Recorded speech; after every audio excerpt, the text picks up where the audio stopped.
No, guys, I'm kind of feeling like Natalie Renner over here having a whole rant and spiel.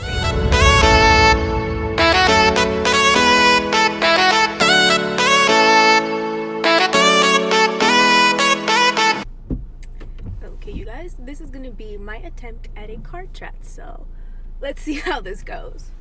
I am off to a doctor's appointment for my back. I don't think I've mentioned this beforehand, but back in March I did get into a little fender bender and my back has not been the same. That's why I've been going to physical therapy and going to the doctors to have my back checked. So earlier today I posted on my Instagram stories about doing a car chat, and I asked you guys what kind of topics you would like for me to talk about.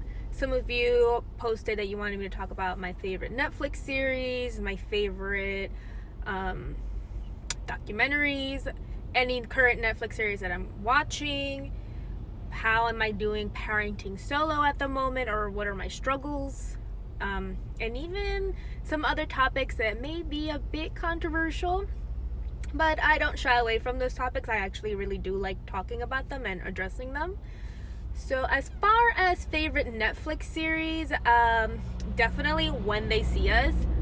It is a 4-part series on Netflix, and if you guys don't know or have lived under a rock, it is about the Central Park 5, or how they are preferred to be called, I should say, the Exonerated Park 5. If you guys have not watched the series, I don't know what you guys are waiting for. You should definitely jump on and see it. It is amazing. I found it riveting and overall very difficult to get through, especially episode 4 with Corey Wise.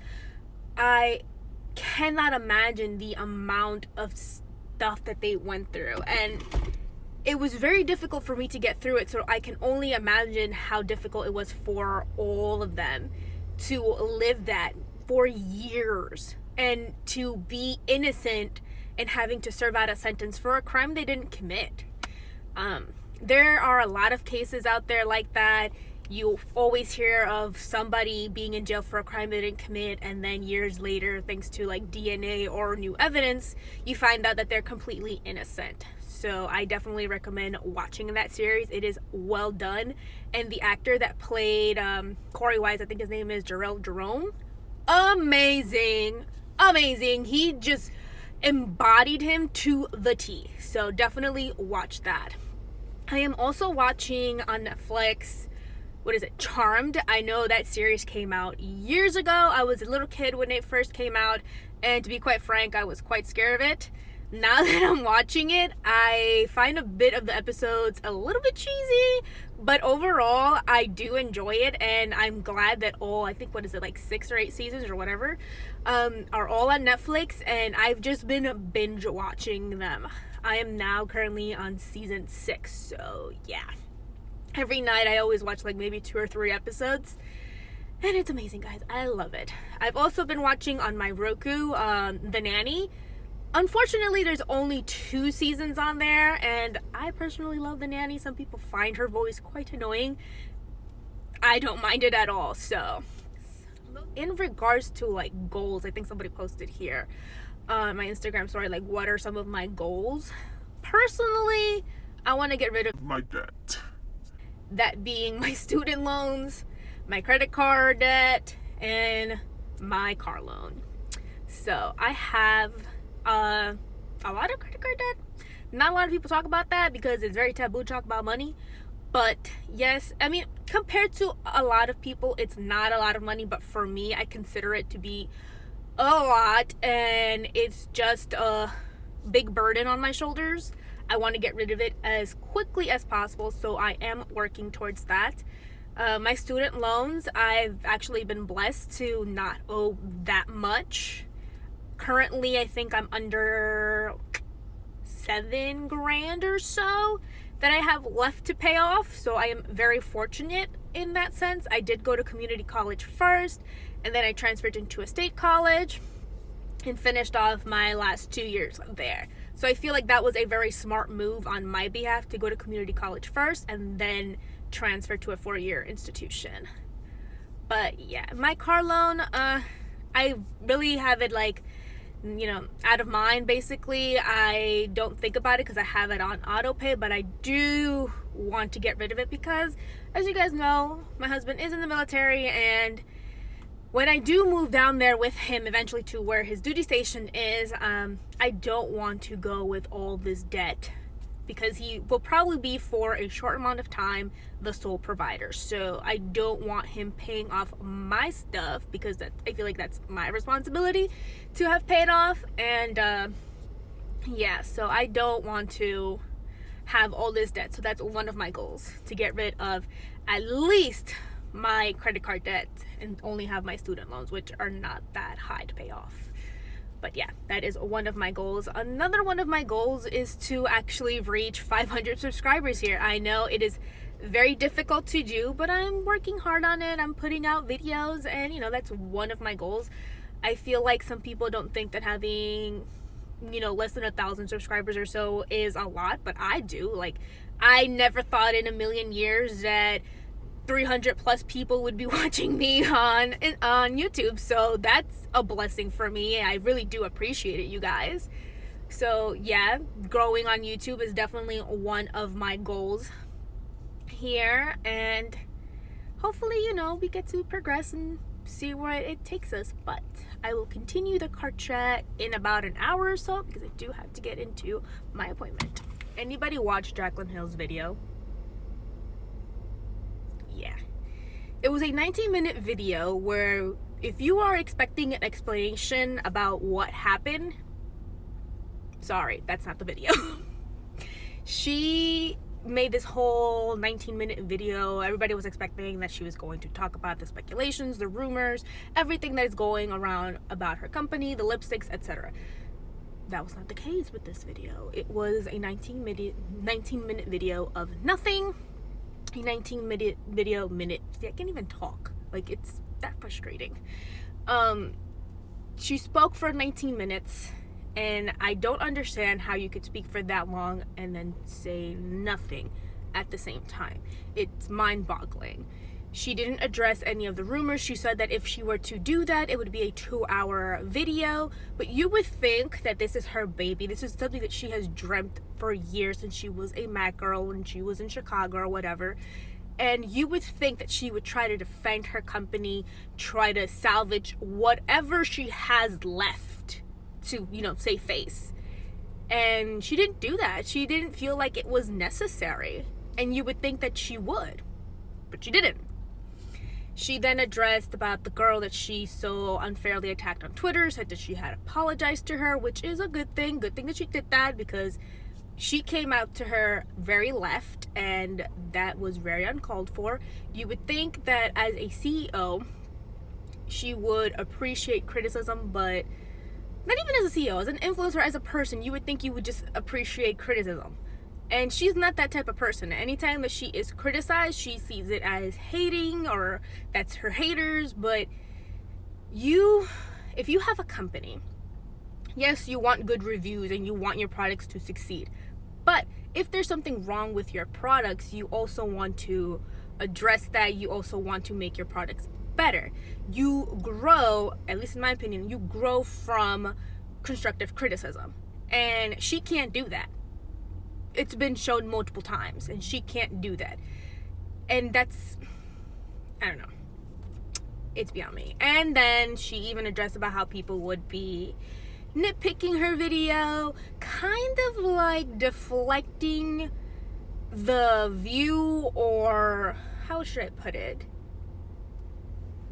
Yeah, I guess that's how we could put it. Like, deflecting the fact that she's not addressing all the rumors and speculations that are going on with her lipsticks and concerns as well, and saying, oh, these people, these drama channels, or just anybody in general, are just going to nitpick my video, and they're not going to like what I say, whether it's a good thing or a bad thing. Anything I say, they're just going to nitpick at it, and you know what, just focus on this. And I feel like she kind of did that, like I said, to deflect the whole thing, that she's not addressing or saying anything about what happened, and saying, hey, just focus on me and how I'm feeling and how everything went down and all of this and all of that, blah, blah, blah.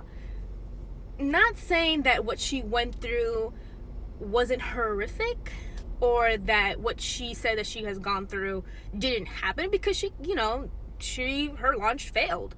It was a failure, and that, to anybody, having something failed that you so worked hard for, that you were just hoping that it would just be the best of the best, and then have it flop, yeah, you are gonna feel some type of way. You're gonna feel like, wow, I really messed up, like I didn't know what I was doing.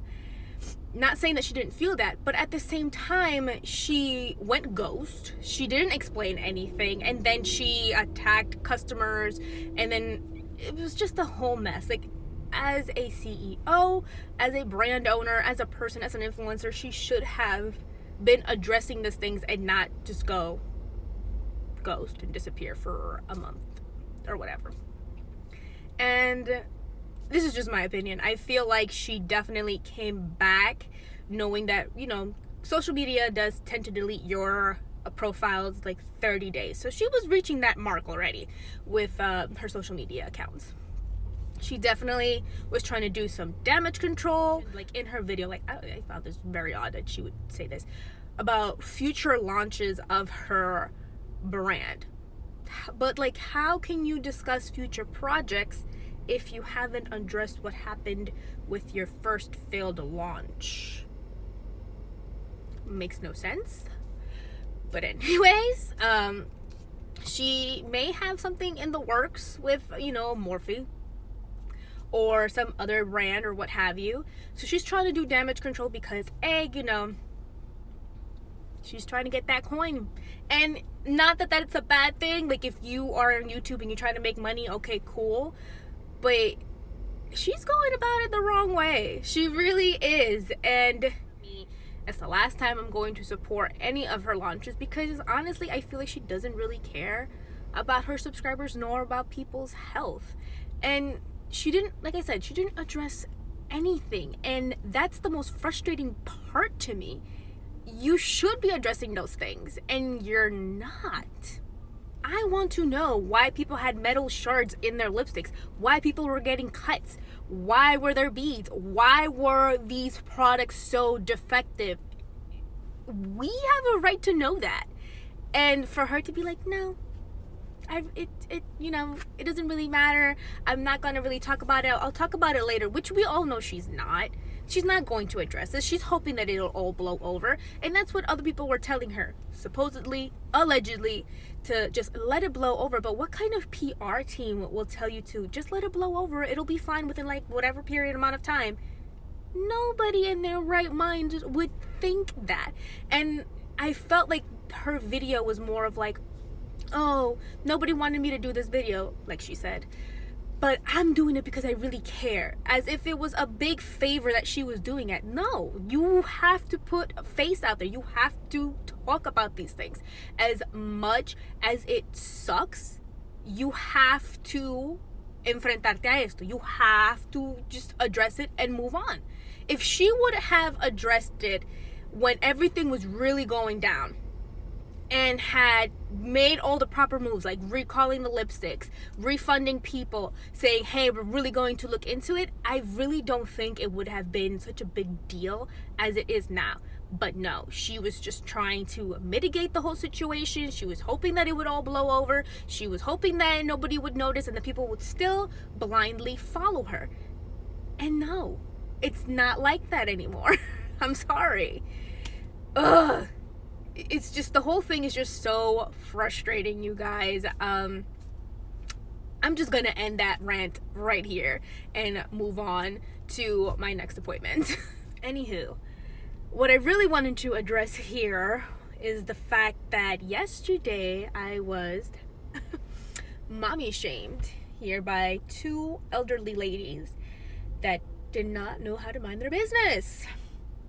I usually come here with Riley right after work and after I pick her up from daycare, and usually I'll have a toy for her or something, but yesterday, for whatever reason, I didn't pack it. And so I sometimes do give her my car keys. I know, not the greatest thing, not sanitary, and it's also metal. I know all of that stuff. But at the same time, my motto is, if kids have survived the plague, they can survive anything. So there's that. So I gave her my car keys, and It's just, I give her my car keys or toys basically so that she can entertain herself, because sometimes she'll get really fussy, she'll start crying and yelling, and it creates a disturbance for other people, and sometimes I can't even focus on my own treatment to get better because I'm focusing on her, making sure that she's fine. So I give her the car keys, and I didn't notice that she put it in her mouth. And then you have these two elderly Spanish ladies that are saying, oh, ella no debería meterse eso en la boca, no debería tener eso en la mano, se puede enfermar, qué sé yo qué. And I just felt such shame, me sentí tan avergonzada, that like it just took over me, and like I took the keys away from her, and Riley was just looking at me very upset that I just took the keys from her. And honestly, I couldn't believe that I had allowed these two women who are complete strangers and just judged me in the last 5 seconds that they saw this whole incident go down as a mom. Like, hello. So I just couldn't believe that I let myself be judged and feel ashamed by these two complete strangers. And I just feel like we should stop the crap already. Like, stop shaming moms. If you're not going to offer to help, if you're not going to say anything nice, keep your mouth shut. Don't say anything. It really annoys me when people put their 2 cents in raising other people's kids. In regards to solo parenting and my struggles, girl, where do you want me to begin? It's a lot. I mean, I've been doing it for 5 months now, and I totally commend single moms and single dads because it is rough. It is tough. Everything falls on you. Pick up, drop off, when they're sick, feeding, changing diapers. Like, you have no minute to yourself except for when they go to bed. And that can vary depending on your child, whether you have a newborn or if you have a toddler who just won't go to bed. It is a lot. Before, when Miguel was here, I used to do the drop-offs and he used to do the pickups. Now I do both. There's been times where I've been sick and I have to put my sickness and ailments aside. Don't know how I did it. And attend to Riley's needs. There was actually a time where both of us were sick. I had strep and she had 2 ear infections, so it was hell. Thankfully, my mom came that weekend and she was able to help us, because I don't know what I would have done without her. I do have some family members nearby. My grandmother lives about 30 minutes away. She doesn't drive. She has her husband, but she has her own life, and I really don't want to bug my grandma because she's about 60 something years old, and she's a grandma. Well, now great grandmother, but she took care of her kids, and it's time for her to enjoy her, the rest of her life.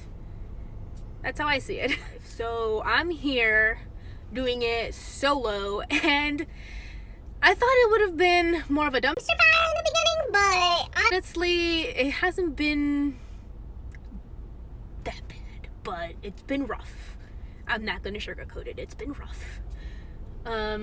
There's been times where I've had to leave work early because she's been sick, or there's something going on, like I forgot a diaper or formula. Yes, that happened. Not the best of things to happen, but it does happen. Mom brain is a real thing, and it'll stick with you even after pregnancy. There's actually been studies that say that a woman's brain is no longer the same after she's been, after pregnancy. So there's that. What else? There's been times where I've cried. Like, I've put Riley to bed and it's been my only moment of quiet and peace, and that is sometimes when I cry because I've been so overwhelmed with a bunch of things that have happened to me, that are going on, things that are out of my control, that I can't really do anything about it. I don't want to pass that negative energy or vibe to her. I don't want her to feel any of those feelings, so I wait until she goes to bed and I cry, and then I pull up my big girl skirt and tread on. There's been moments, obviously, where I miss my husband so much, I cry too. So I am fortunate to say that when both my family and his family are able to, they do help. Sometimes they've helped me with taking care of her when I've had to go to mandatory meetings after night at a restaurant when we have like trainings for HIV or how to deal with our clients. Like, they've helped out then. My grandmother has come and slept over a few nights, has helped me. There's been times where I've needed to do laundry and they came with me to do laundry, and we just tag team each other taking care of Riley. Other times I've left them with her and I came alone to do laundry. And that's the thing, sometimes I'm so bad at self-care, you guys. It is insane, because I now realize that moms do leave themselves for last, and that is not a good thing, because you cannot fill another glass when your glass is half empty. It's just not possible.